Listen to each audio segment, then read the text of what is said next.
All right, guys, welcome back. It is Friday, the 28th of August, and our last class of the week. I am thrilled to be here with you. We have 6 things on our to-do list today. I am looking forward to getting them all done and going into the weekend. You got this class and one more class, and then we're there. So, let's get to it. Today, what do we got? Well, we have a personal 5-minute review. I'll explain that in a second. We're going to have a Gov't fact. I'll explain that in a second. We're going to learn about something called the French and Indian War. Yes, I did just say Indian. It is not me calling it that. That is a name that has been given throughout history. We're going to talk about that today. We're going to have a little bit of a slideshow that I'm going to show you guys. After that, boom, boom, boom. Weekly review quiz time. It is Friday. It is the last class of the week. We are going to have our first quiz. I know you're going to do all right. Don't worry about it. Stuff that we've gone over. You're going to do a personal 5-minute review in a few minutes. Everything's going to be okay. After that, we're going to give our assignment for the day and our attendance question. And then you are going to have a great weekend. So, without further ado, let's stop postponing the weekend. Let's get to it. Personal 5-minute review. Here's what I want you to do today. I am not going to give you a 5-minute review. I want you to pause this puppy right now. I want you to take a look at all your notes that we've gone over, all the things that we've done, whether it's been our notes on the board about our American history review, whether it's been our social contract or divine right theory notes, whether it is, what did we do last class? Landmark English documents. Excuse me, talking about the Magna Carta that was written in 1215. You might want to know that one for later. Take a look at all those notes. All right. I want you to quiz yourself right now. So hit the pause button, quiz yourself. I promise I'm not going to go anywhere. In fact, I'll be standing right here when you get back. All right. How many of you didn't pause and just wanted to see the transition I'd make? Okay. Number 2, you've done your 5-minute review. A Gov't fact. Look at this. You guys get to see me every day in your classes, but I don't get to see you. I don't feel like we get the same type of relationship we would have if we were in the classroom. So every now and then, I'm going to start dropping a Gov't fact on you, and then I'm going to have you guys drop a student fact on me. You'll see how this works. But for today, I just want to let you know a Gov't fact. Your Gov't fact today is Mr. Gov't. By the way, that's my name. For those of you who don't know, you're like, what the heck does Gov't mean? Mr. Gov't. My favorite sport growing up is something that you probably have never played, just based on where we live now in the desert. Ice hockey. Still my favorite sport. Grew up playing it since I was like, this big, like way down there. You can't see that, but really small. Grew up playing it in Colorado. Loved it. Love hockey. If you don't know anything about it, you should definitely give it a look sometime. I know Mr. Finn's sports class just did a little research on it. Love hockey. That is my favorite sport. So, now you know something about me. Next is our French and Indian War. I told you we got a slideshow. So, we're going to get out of this home office and I'm going to take you to it right now. All right, guys, before we get to our French and Indian War slideshow, I want to review what we did last class. Now, you all had an assignment, and most of you did really well on it. You got a lot of the proper information, so that is great. But just in case you didn't, I want to go over a few things with you here so that you understand. It doesn't make sense to just give you an assignment and not check up with you on it and make sure that you understood it all. So, first and foremost, of our landmark English documents, I want to start with the Magna Carta because that was written first. And you could argue that it's the most important of the 3.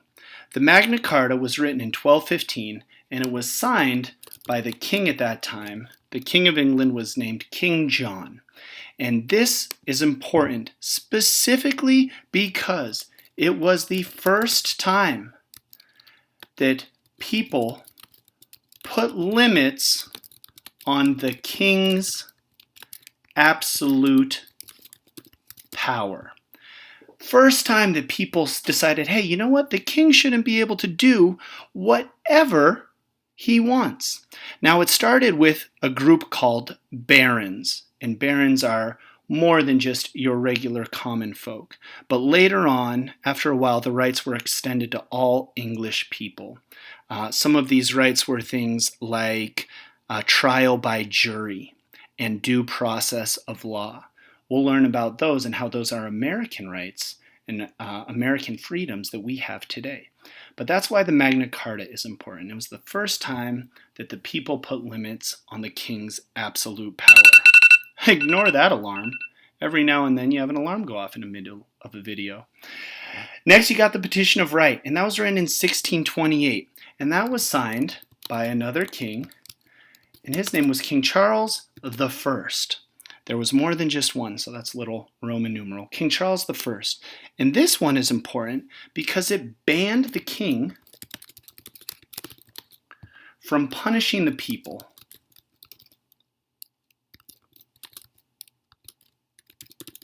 unfairly, meaning he had to at least follow the law. And banned is clearly not spelled right. There we go. Banned the king from imprisoning or punishing people without first following the laws of the land. This was huge because up to this point, kings could punish people however they wanted. And finally, our English Bill of Rights, written in 1689. By the way, is that bothering anybody else? Why does it say that that word is misspelled, huh? Okay, we're good. 1689, the English Bill of Rights. Why was this one important? Really, we only need one circle here. And the English Bill of Rights was created to prevent all future kings, or sometimes they're called monarchs. All future kings, and there's no apostrophe there, Mr. Weckbaugh, to prevent all future kings and monarchs from abusing power. Meaning, hey, we want to create a document that says in the future, we want to know that the kings will not be able to get all of these powers back that they lost. And that's the main idea of these three documents, guys, is that all three of them put limits on the king's power. Up until this point, the kings were running around doing whatever they wanted. They had the whole divine right theory of government working for them, where the people should serve the king, and they should do whatever the kings want. And the kings are allowed to do whatever they want, because they might even be a god. And then with these documents, people started putting limits on the king's power and gaining back some of that power for the people. All right, let's move on to our French and Indian War. All right, guys. Here is our slideshow on the French and Indian War. As you can see, it's subtitled The Beginning of American Independence. Now, what I want you to do for this is very simple. I want you to have a piece of paper and a pencil, and any time that you see something written in red, I want you to write it down in your notes. For example, on this first slide, you would write down the French and Indian War. You would not write down the beginning of American independence. Let's begin. So long after Columbus, a review for us, Columbus reached the New World in 1492. The Native Americans are nearly eradicated by explorers and conquistadors. Whether it was murder or smallpox, we wipe out a ton of Native Americans. Many Europeans, and that includes the British and the French, begin traveling across the Atlantic Ocean to live in North America. One of those ships you probably remember from Mr. Finn's class or from middle school American history, the Mayflower, had pilgrims that brought over a large amount of Europeans looking to escape religious intolerance. They wanted to be free and worship how they pleased. Let's take a look at the land that we live on now before the war. If you take a look, right here was land owned by Britain. This is the original 13 colonies. This is where they all set up. This is where you have your New York, your New Jersey, your Massachusetts, South Carolina, North Carolina, Georgia, Delaware. All of those colonies we talked about are right here. France had a lot of the land inward, not by the sea. And then Spain was in control of all of this land. They had laid claim to this. British explorers had also laid claim to this land up north, which is now Canada. And you can see this green area over here was unexplored. This was not even known about. Nobody had reached this far northwest yet. We're going to want to remember this picture in a little bit.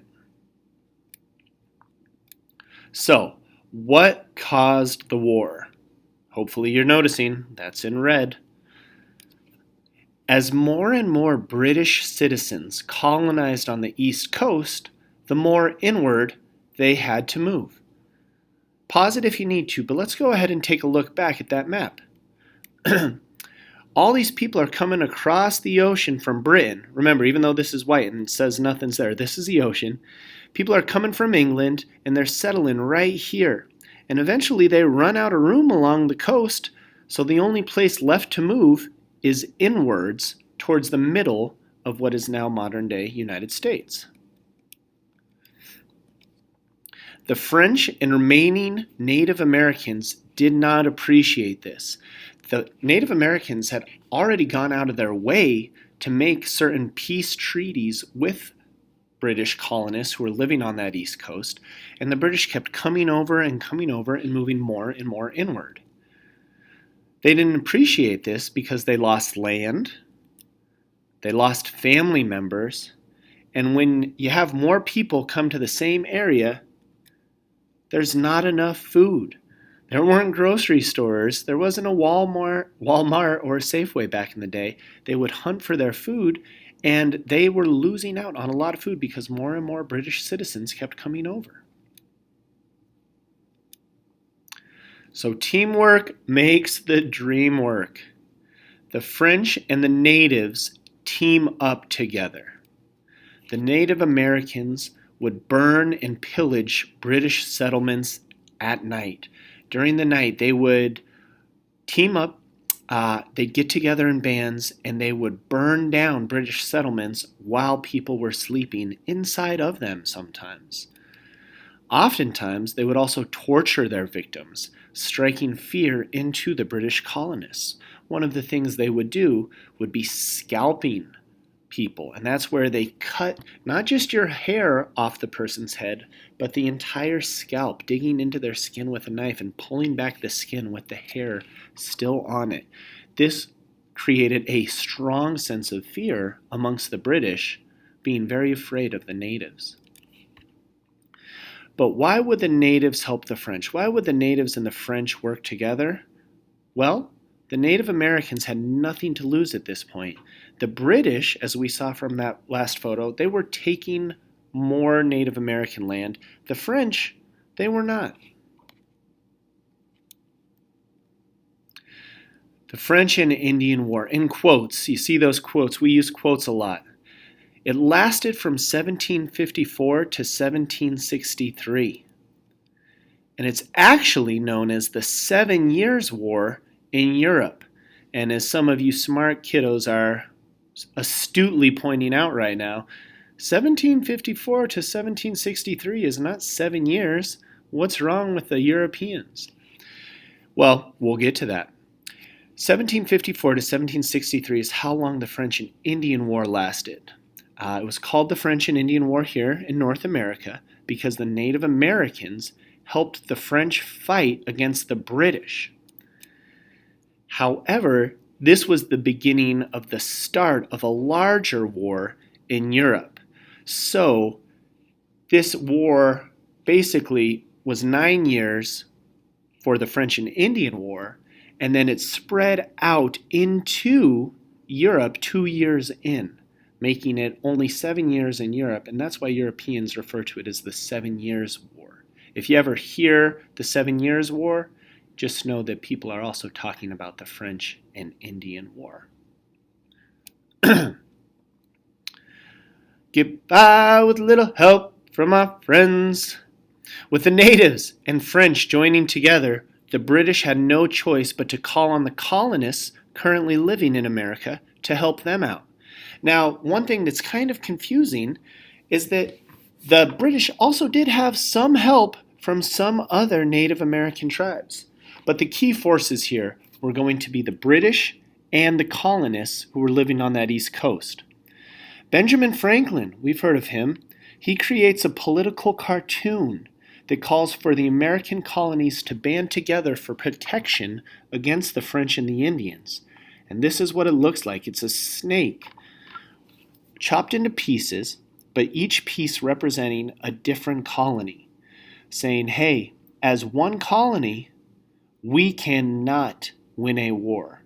But if we all band together and join together, we can overcome and we will win this war. So here you start to see the British and the colonists teaming up against the French and the Native Americans for control of this land. The Americans agree to fight as it is the only way to save themselves. And the winner of this war is, dun dun dun dun, I hope we know this flag, the British, the Union Jack flag. The British win the war with the help of the American colonists, and that's why we speak English still here today and not French. But the British did not win this war easily, and it certainly was not cheap. With the help of the American colonies, the British did win the war, but at a very high cost. Not only did many men die, as well as women and kids, but the British crown, or the royalty, or the king, lost boatloads of money while trying to win. And when I say they lost a lot of money, they lost a ton of money. And that was money that they intended to get back.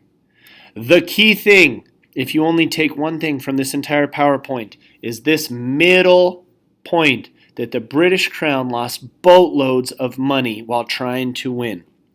I honestly don't care if you don't remember anything else about the French and Indian War for the purposes of this government class. That, besides the fact that the British lost lots and lots of money fighting this war. That is it. Let's move on. All right, ladies and gents. There you go, your French and Indian War. Hang on to those notes throughout the rest of this year and maybe give them a quick study right now, since you might maybe see a few of those little tidbits on our weekly review quiz.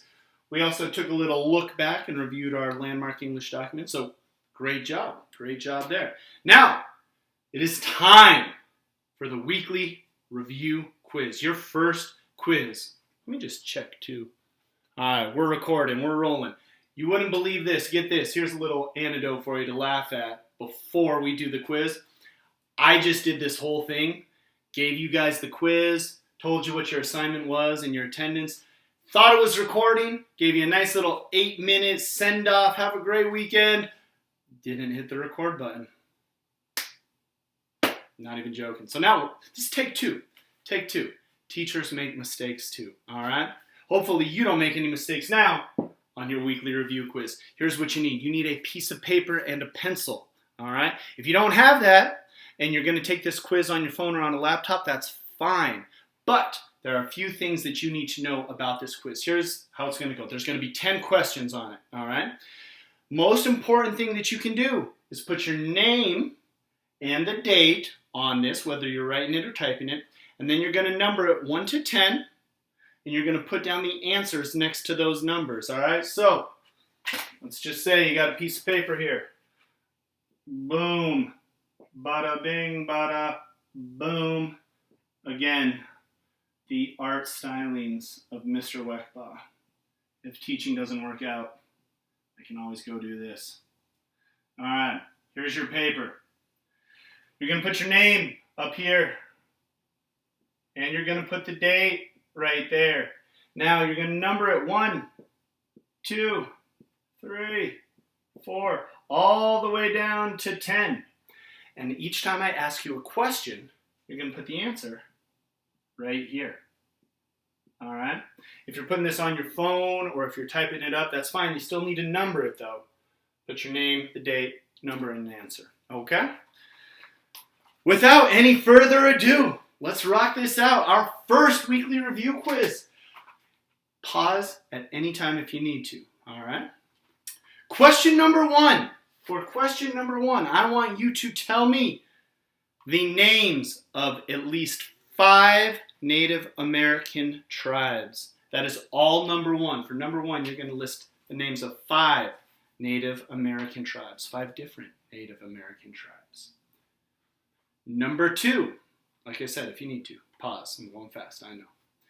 Number 2 is, in what country was Christopher Columbus born?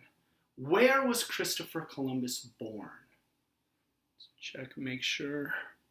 Anybody cheating over here? No? Okay, good, good. Eyes on your own paper. Jimmy? There's no Jimmy. Number 3, let's stay on this Columbus kick. In what year did Columbus discover America? Getting tired of those hand quotes yet? Sorry, he didn't discover America. Don't know what you want me to tell you. Didn't discover it. Discover. In what year did Columbus discover America? That's question number 3. Question number 4 is, what country was Columbus looking for when he discovered America?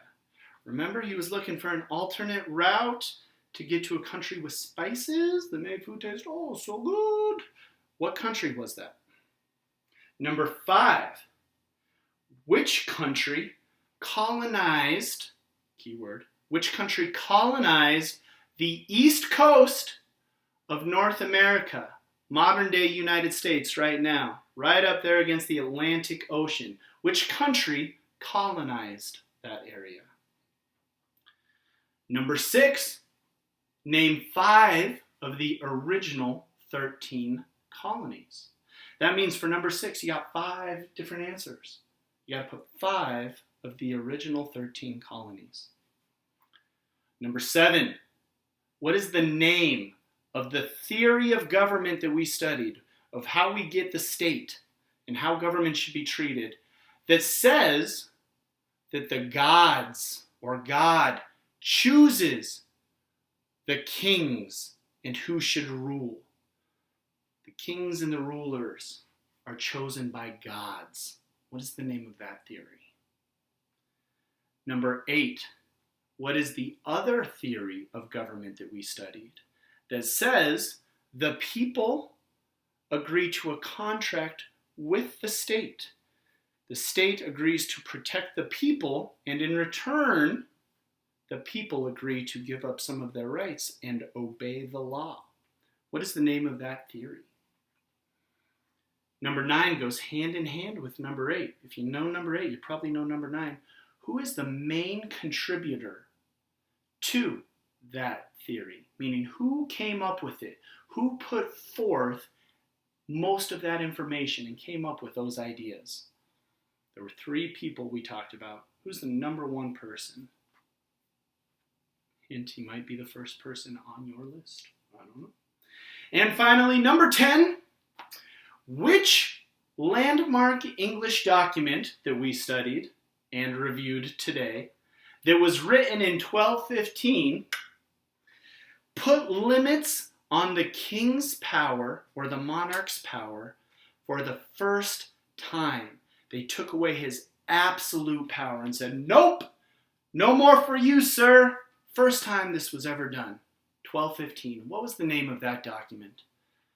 And since I'm a nice guy, another Weckbaugh fact, go ahead, add 3 bonus stars, or 11, 12, 13. I'm going to give you 3 bonus questions just to bump that grade up a little bit. Bonus question number 1 is, just name one of the other landmark English documents we studied.